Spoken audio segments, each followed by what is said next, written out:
જો પ્રશ્ન આવી જાય તો નવાઈ ના લાગવી જોઈએ કે ભાઈ નીચેના પૈકી કયું પર્વત શિખર પશ્ચિમ ઘાટની પર્વતમાળાઓમાં નથી. તો અહીંયા યાદ રાખજો, અહીંયા તમે હેરાન કર્યા હો.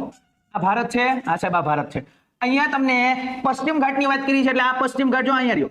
પશ્ચિમ ઘાટની અંદર તમે આવો એટલે એને આપણે આમ 3 ભાગમાં વેચી. કેટલા ભાગમાં?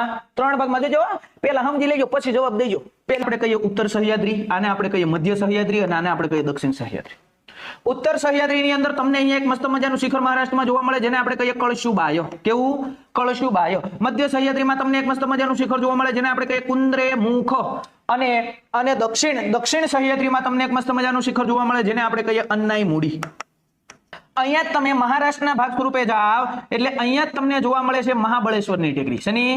મહાબળેશ્વરની ટેકરી. હાલો જી, હવે મને કહો અહીંયા કયા કયા એવા? સાહેબ કુંદ્રેમુખ છે, સાહેબ કળશુબાઈ છે, સાહેબ મહાબળેશ્વર શિખર છે.